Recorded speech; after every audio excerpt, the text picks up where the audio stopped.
Welcome to the Driver's Line. I'm Greg, And I'm Jordan. and today we've got a conversation for you. Yeah, this conversation stemmed from a kind of discussion on generation wars, which seems to be like something really, really popular on social media all the time, right? Oh, totally. And we kind of were like, hey, it would be fun to think about what car represents each generation. All right, Boomer. I got my millennial anti-theft device in my car. Oh, God. Oh, generational warfare is so much fun. Hey, well, we represent two different generations right here. Gen X. I'm a millennial. Oh, you're old millennial. That's why. Okay, never mind. I'm literally the oldest millennial. I'm just No, seriously, my birth date is like Look at literally that. the far You did end of the curve on millennials. I see. I figured you were on the line, but I wasn't Yeah, sure. so Okay. no, not Gen X, but thank you very much for trying to make me older than I It's actually because am. you're so wise. They're right. Because Gen X has wisdom. Oh boy, Oh boy. All right. that makes a lot more sense. Awkwardness out of the way. We'll dive into it. Yeah. We'll start with the boomers. Oh, boomers. Oh, boomers. And I'm going to start with the boomers. Okay. So, Yeah.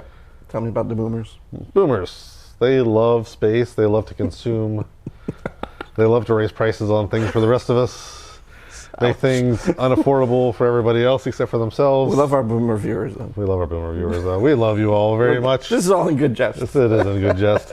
But, you know, a boomer does like a vehicle that has some size to it, right? Makes That's sense. what they've grown That's up what with. they've That's grown what up they're with, familiar with. Absolutely.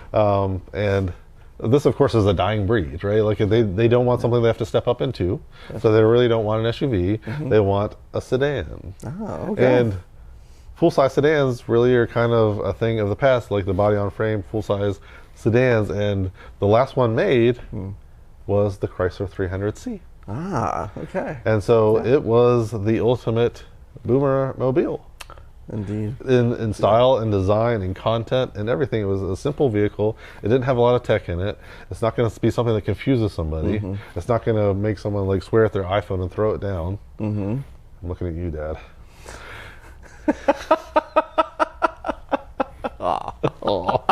Who gets frustrated with functions on their Cadillac CT5, which is why I didn't choose that as the boomer vehicle.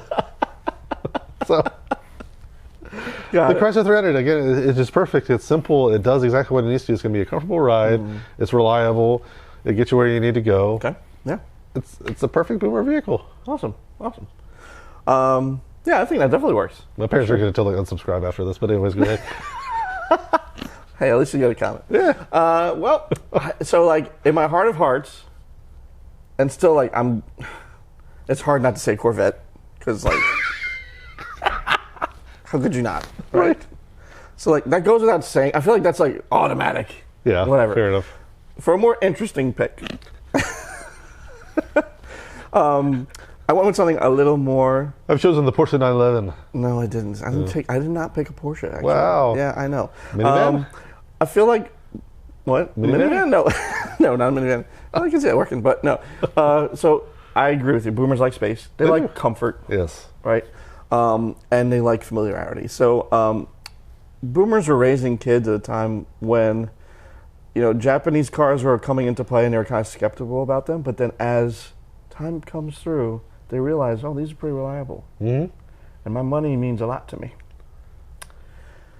But so does comfort and space. So I went with something that is essentially a re-embodiment of that full-size sedan feeling, elevated. And that's the Toyota Crown. Oh, I was gonna say Avalon. Avalon. Well, yeah. So I like the Avalon, but it's a little low, right? So with the Crown, we elevate it a little bit. It gives them that high off-center feel, so they can kind of see over everybody, right? But it has that Toyota reliability. It's not like as tall as an actual SUV. Right. It's just such a little- it's a unique little vehicle, It and is. that's It is. But like it has everything that they need. It's not like super fast, super loud. It's like a perfect middle of the road comfort. It's great to take road trips to go see your grandkids, Absolutely.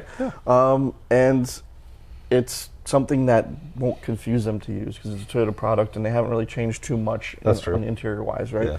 Yeah. So yeah, I just think it embodies the boomer generation pretty well. That's a good pick, and that's actually I think I've seen some statistics that say the folks who are actually buying the Crown are boomers. Yeah.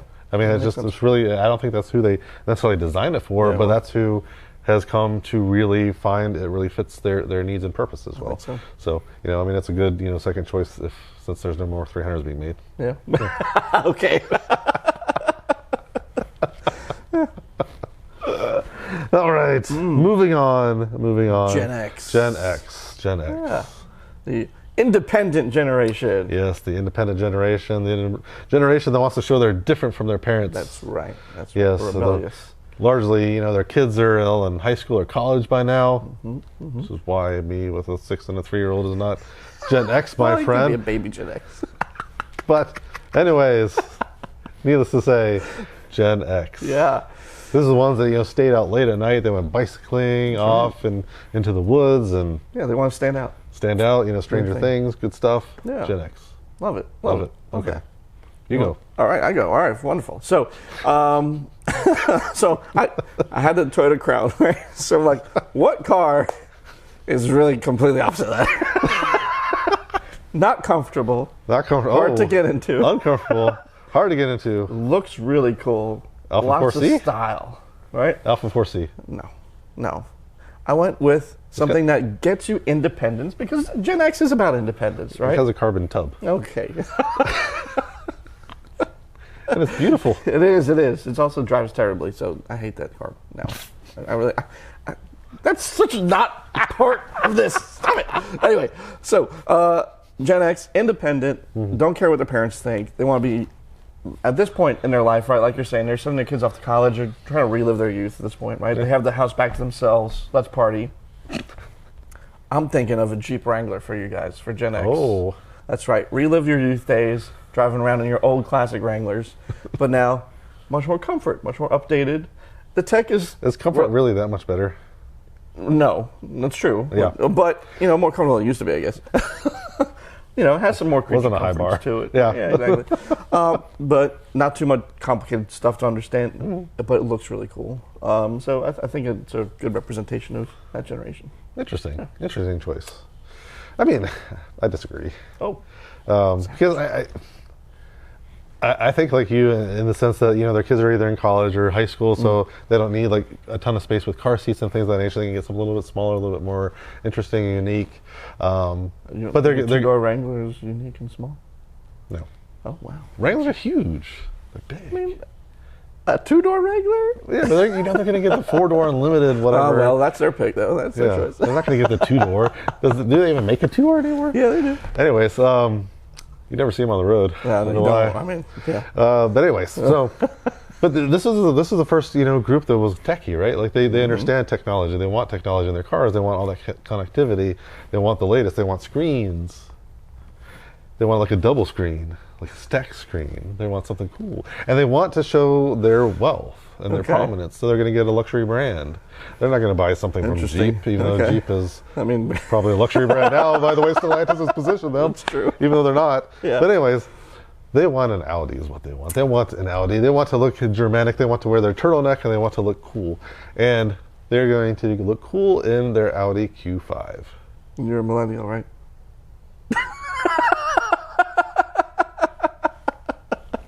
See, that's interesting because I didn't think of them as tech forward. I know they got started getting tech.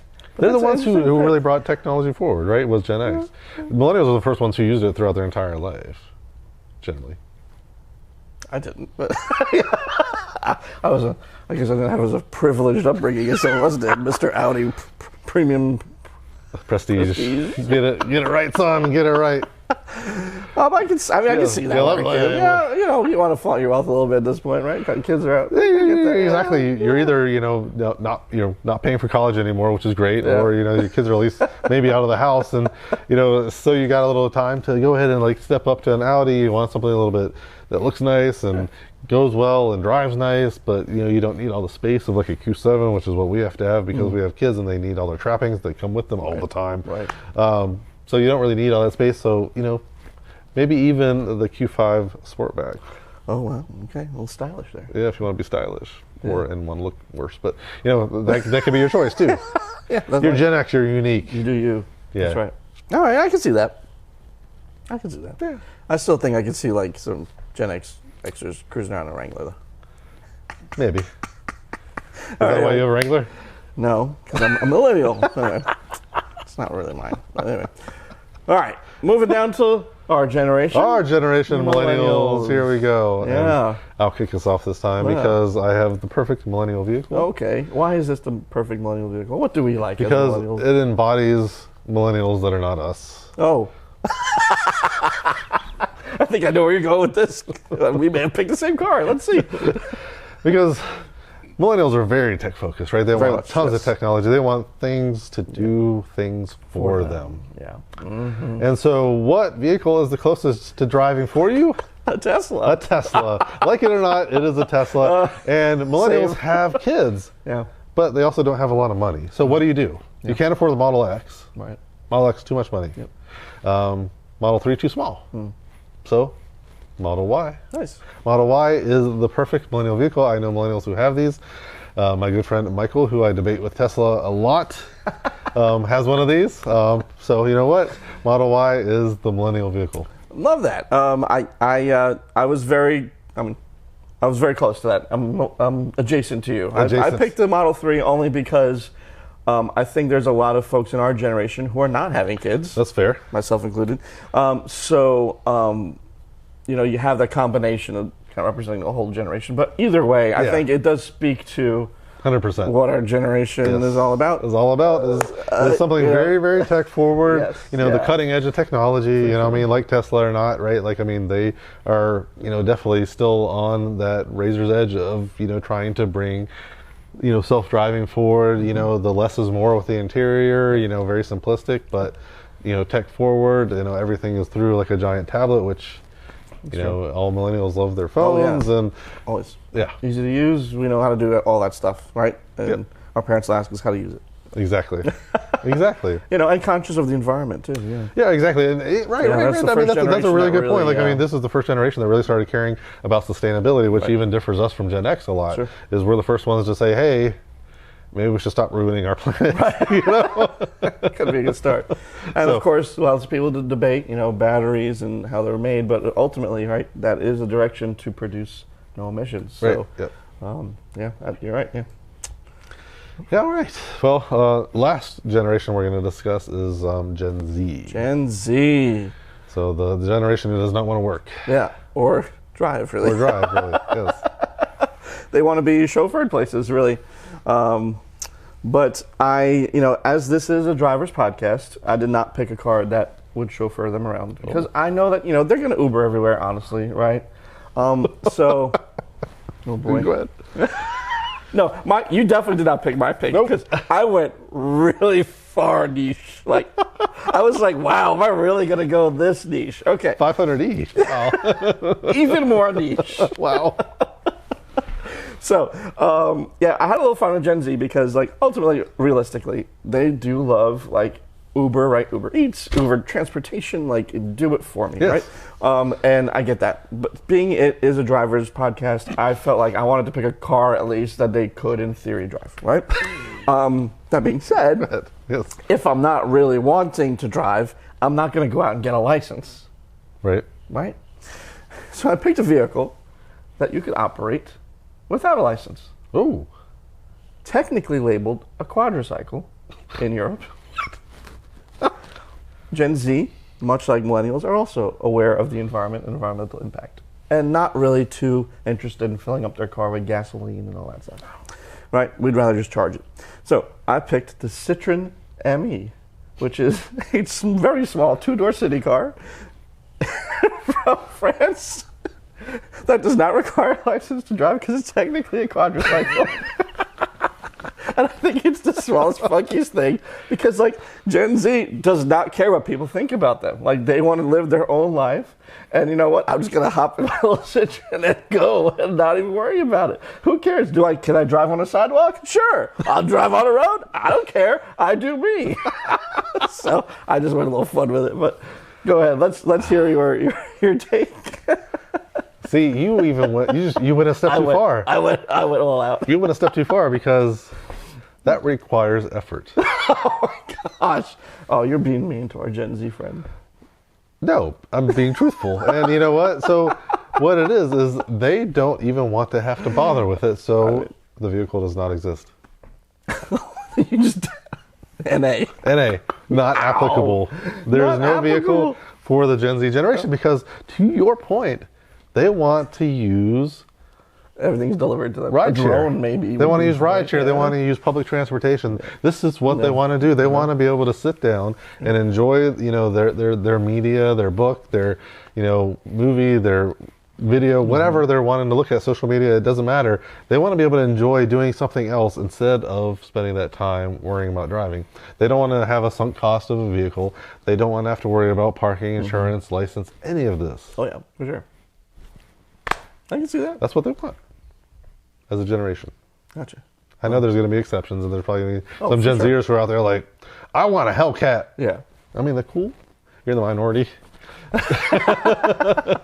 Yeah, I mean, there's students in my class that are Gen Zers, and certainly we're down that road. But, yeah, I could definitely see, convenience is very key for them, right? So, absolutely. And, the only contrary opinion I can see is something like a zip car, but again. And that's kind of what I was going with, honestly. Right, like, that's kind of like, not necessarily that they would own it, but they want kind of something that they could share, and so that's why yeah. it's kind of like maybe ride share is the thing, which means the car does not exist Okay. Well, there you for go. them. Yeah. Yeah, I guess that makes sense. We're kind of Sort of in the same along the same space, lines, yeah. but I just had a little more fun. Yeah. I know you had to really go I did. way outside the box. I mean, Thinking those of are that rideshare cars in Europe. I think they're like, oh my god, this is perfect. But whatever. What about Gen Alpha? Craziness. No, they're too young. We don't want to think about that. No, don't want to think We about don't that. think They're going to have that. spaceships. That makes us feel like boomers. So we'll be the boomers to the Gen Alpha. Well, we hope you enjoy our little episode there on generational cars. Yeah, let us know what you think of our choices, and I'm sure we're going to make a lot of people angry in the Oh, for comments. sure. So just go ahead and put it down there, and we'll respond to it when we can. Yeah, well, we want to hear it. It's okay. Let us know. You can take it. Yeah, we can take it. Tell us how wrong we are. It's fine. Especially Greg. Yeah, especially me. You usually do it to me, so it's his turn. Thank you so much for watching. We'll see you next time. Thanks for joining us on The Driver's Line. If you enjoyed this content, please like and subscribe to make sure you don't miss a thing.